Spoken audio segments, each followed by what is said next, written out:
Mugunda uyu wa Ruby Ranch ukuragia magetha matiganite ma kwendio thoko-ini ya ruraya no kuma gututhuka kwa murimu wa COVID-19 guku bururi-ini. Edward Muriu uria ni wakiri augite akoretwo agitara hathara kumana na wagi wa ndege cia gutwara magetha make ruraya, koguo agatugiria ikinya ria kambuni ya Kenya Airways ria kwanjia kuheana motungata maya.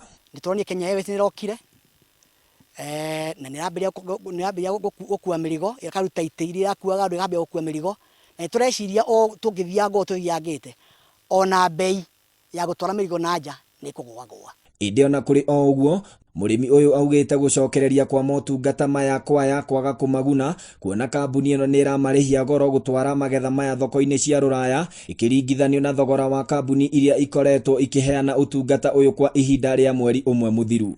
Gutire bururi ndithathie ngona kundu andu marimaga na makarima biu na andu makakorwo mena irio cia kuria, thirikari itatonyagirira makiria ma kunyihia magoti na kuhe arimi subsidy.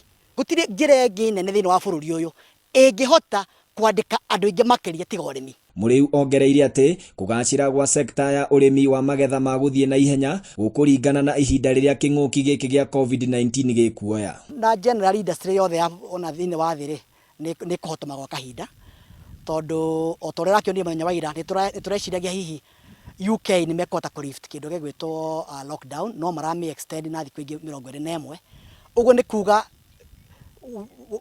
ni kuga horo wa demand ya irio no wikara withi. Thirikari nayo ni ikiirio ritana ria gutiririra murimi na njira ya kuguithia magoti niguo murimi wa bururi uyu ahote gukuria irio cia kuigana matuko-ini mokite. Thengia wa kambuni ya ndege ya guku bururi-ini Kenya Airways kwanirira ati ni kwanja kuheana motungata ma gutwara mirigo ruraya, arimi guku bururi-ini marauga kihonia gitire kironeka kuona ni rarihia goro gukira uria kambuni iria ingi cia ndege ikoretwo ikirihia kuma riria king'uki giki gia COVID-19 giatumukire thi ngima. Handu-ini ha Inooro TV kuma Ruby Ranch Naivasha kaunti-ini ya Nakuru, ritwa riakwa ni Festus Lango.